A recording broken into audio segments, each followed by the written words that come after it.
Hello, friends, and welcome to Adventures in Pixieland. My name's Amy, and I am an ordained minister, and we are in Bible study. We are in the NIV, and we are in the book of 2 Chronicles, and we are in chapter 34, which is about another boy king named Josiah, and it's not his entire life. It's just one story about the boy king Josiah from the priestly point of view in the Babylonian diaspora, which is in the 500s.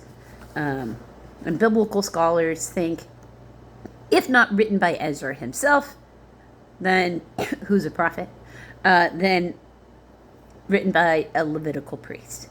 And remember, the Levitical priests were not welcome in the kingdom of Israel because Jeroboam made a golden calf and did all that stuff, and he threw them all out. He was making his own priests. They were not really welcome there.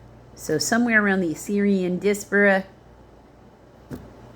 any Levitical that were up there were all gone. So, and Judah was not taken in that one. Judah was not taken into the Babylonian one, which is 500 BCE, not 200 BCE. Remember, it's we're counting down in the BCE to the zero, where we change from before Common Era to Common Era. Okay, Josiah reforms. Chapter 34, verse 1. Josiah was 8 years old when he became king, and he reigned in Jerusalem 31 years. Okay, so until he was 39. He did what was right in the eyes of the Lord, and walked in the ways of his father David, not turning aside to the right or to the left. In the 8th year of his reign, while he was still young, he began to seek the God of his father David. So, okay, yeah, so that puts him at about 16. So, okay. In the 12th year of his reign, so 20, he began to purge Judah and Jerusalem of high places, Asherah poles, carved idols, and cast images. So, he waited till he was an adult. Like most of us wait until we're around that age.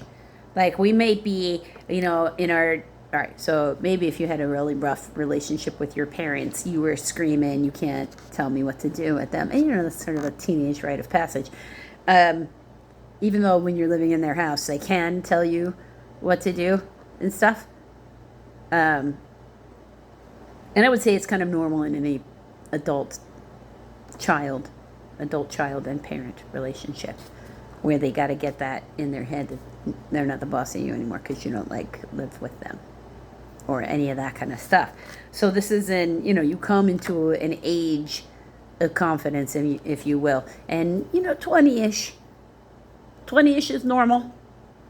He's a king, so it came a little faster, especially since he's a king since he's 8 years old. But you have to imagine when he's young and like that, like you get to see in because they got all these TV shows all over about these, about the royal families and stuff, these historical dramas. There's a regent and people guiding, and that's going to be happening too. The high priest is not just going to be taking direct orders from an 8-year-old and not trying to go, now listen, okay, let's talk about how this, the kid's going to be like, what? Because, what 8-year-old is prepared to run a country, right? This is not a reasonable expectation. So it's he had to get his confidence under him to remember that it's his country to run, and now he's a grown up and he doesn't have to listen. Under his direction, the altars of the Baals, Baals, were torn down. Also, to me, that's Baals, but Baals is the common pronunciation. Both are actually correct depending on what language you're speaking. He cut to pieces the incense altars that were above them. Yes, smashed the Asherah poles. Nice.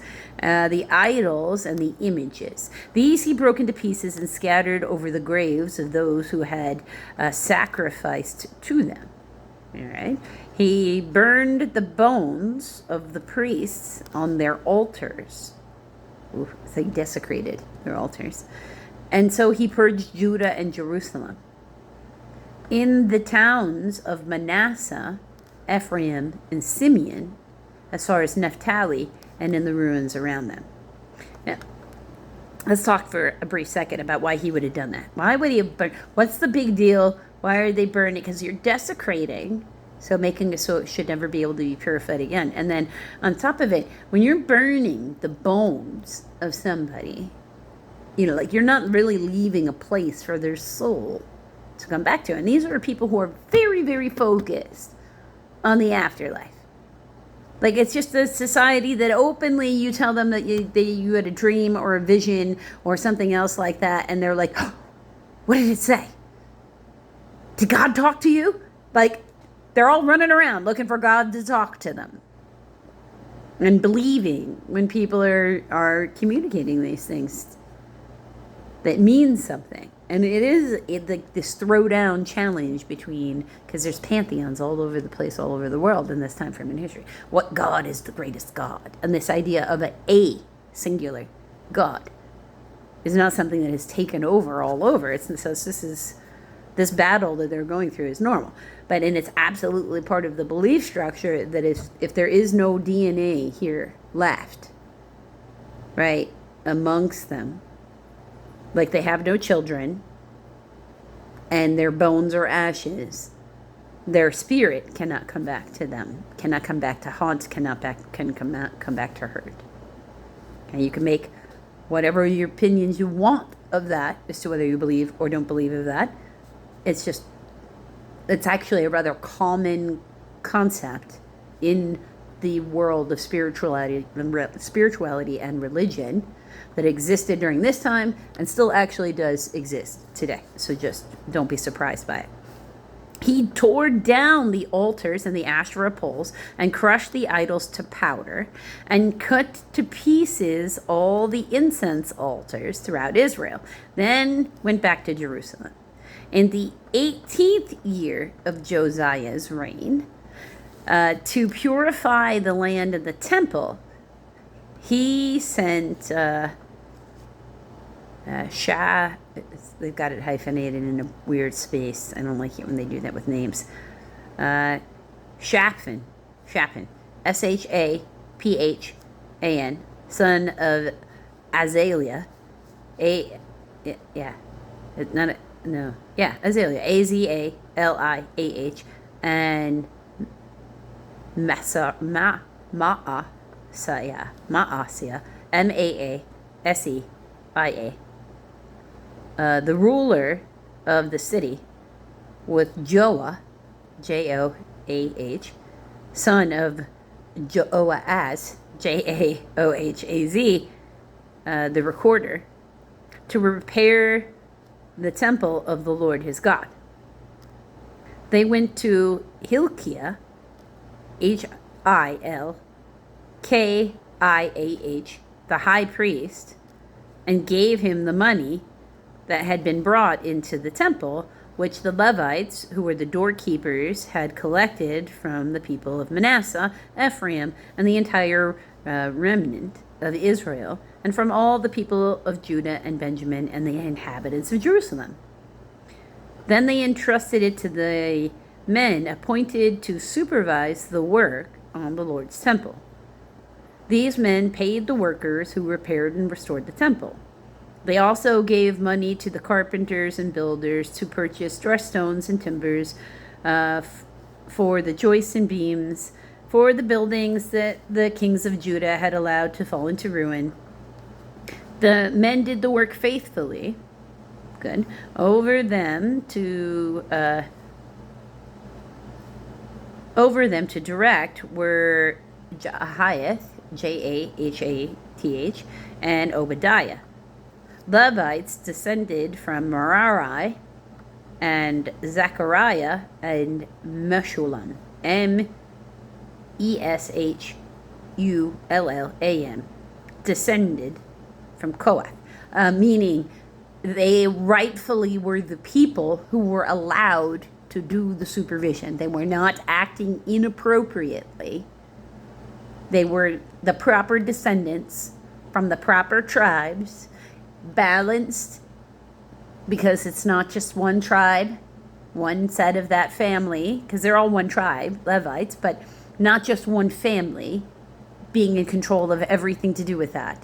Multiple families, so to keep the money, because we're talking treasury, in check. Checks and balances, evenness, to prevent any form of inappropriate behavior. Okay? The Levites, who were all skilled in playing musical instruments, had charge of the laborers and supervised all the workers from job to job. Some of the Levites were secretaries, scribes, and doorkeepers. Now, if you're like, why does that matter that they were? Because every head of every Levite family was a singer.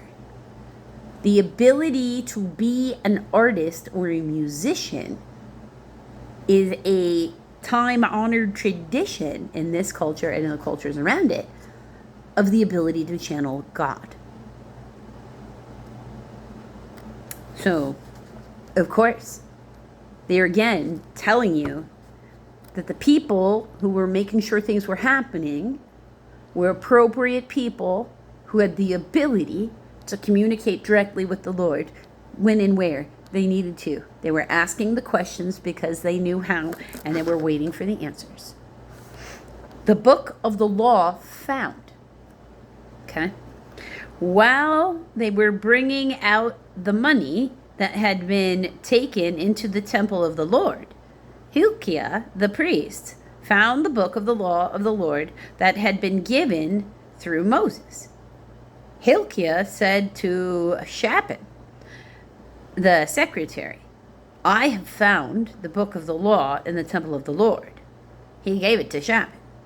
Then Shaphan took the book to the king and reported to him, your officials are doing everything that has been committed to them.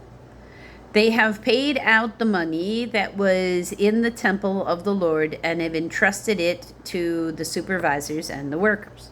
Now, is a good thing to note here, okay? He is at this point 26 years old, right? And in the certain year of his reign, he gets very frustrated with the priests because he told them to do something like repair the temple when he was a child, and he's not seeing any improvement, but he is seeing money going in. So then he creates a system that creates these checks and balances, which is why this thing is occurring, why you're getting to hear who's from where, because there was inappropriate conduct going on, and he called them on it, and he's the king. So he was taking control and no longer just following orders. He was asking questions and doing things. So now they're in this different place where they know they need to, he's watching, and he will take control when he needs to. If they want to keep their positions there to, remember, he's the king. Your officials are doing everything that has been committed to them. They have paid out the money that was in the temple of the Lord and have entrusted it to the supervisors and the workers. Then Shaphan the secretary informed the king, Hilkiah the priest has given me a book. And Shaphan read from it in the presence of the king. When the king heard the words of the law, he tore his robes. He gave these orders to Hilkiah, Ahikam, Ahikam, son of Shaphan, the secretary, Shaphain, Abaddon, Abdon, son of Micah, and that's got a footnote on it, also called Akbor, Acbor, son of Micaiah, Micaiah. I'm not sure why they changed the names because they didn't explain it, but remember, multiple languages, so easily, transposition and extra letters. Shaphan the secretary and Ahaziah, Asaiah, the king's attendant, go and inquire of the Lord for me, for the remnant of Israel and Judah about what is written in this book that has been found.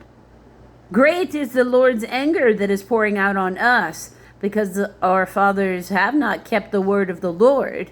They have not acted in accordance with all that is written in this book.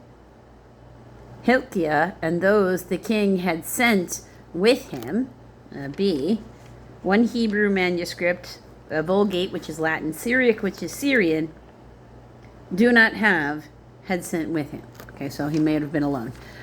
Went to speak with the prophetess Huldah, Huldah. Now that's the exact same thing as a prophet, just happens to be a female. Because remember, Miriam, Moses' older sister, who ensured he didn't die. In fact, ensured that he was nursed by his own mother. Pretty clever. Considering she was like 8 or 9 years old. Also a prophet. Fully acknowledged like that from God. That, like Aaron, he talked to her in visions and dreams, but not like he talked to Moses. Like, don't ever try to be saying your Moses' equal. She's the one who got the source. So plenty of women who had the ability to have the same information sent to them that were sent to the males. Okay, connection to the Lord is connection to the Lord. Hilkiah and those the king had sent with him went to speak to the prophetess Huldah. She was the wife of Shallum, Shalum, son of Tokath, Tokhath, and let's get a footnote of C, also called Tikvah, Tikvah, the son of Hasrah, Hasrah, and get a footnote of D on there, also called Harhas, Harahas, keeper of the wardrobe. Okay, so somebody who's in service to the king. She lived in Jerusalem in the 2nd district. I have no idea what that means. She said to them, "This is what the Lord, the God of Israel, says. Tell the man who sent you to me. This is what the Lord says. I am going to bring disaster on this place and its people, all the curses written in the book that has been read in the presence of the king of Judah. Because they have forsaken me and burned incense to other gods and provoked me to anger by all their hands have made." Footnote of E. Or by everything they have made.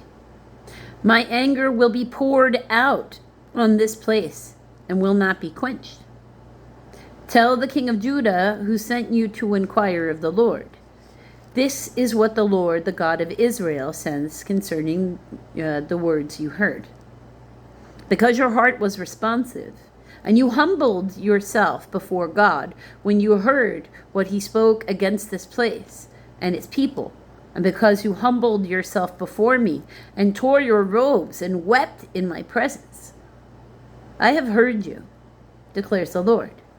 Now I will gather you to your forefathers, and you will be buried in peace. Your eyes will not see all the disasters I'm going to bring on this place on those who live here. So you will be spared. Not that justice isn't going to come for their continued and proven through archaeology worship of idols. Just that this king wasn't going to have to see it. It would take place after his lifetime. So they took her answer back to the king. Then the king called together all the elders of Judah and Jerusalem. He went up to the temple of the Lord with the men of Judah, the people of Jerusalem, the priests and the Levites, all the people from the least to the greatest.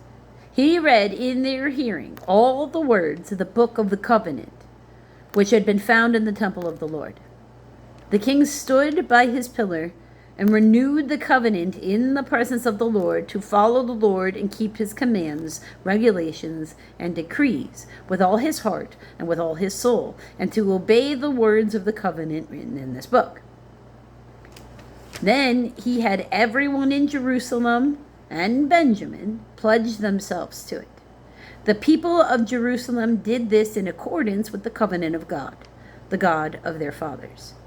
Josiah removed all the detestable idols from all the territories to the Israelites. He had all who were present in Israel serve the Lord their God. As long as he lived, they did not fail to follow the Lord, the God of their fathers. So he was pivotal in a reform. If you want to find out what happens next in the reign of Josiah, because the next chapter is the rest of the reign of Josiah, the boy king, who's no longer a boy, feel free to come back for the next video, friends.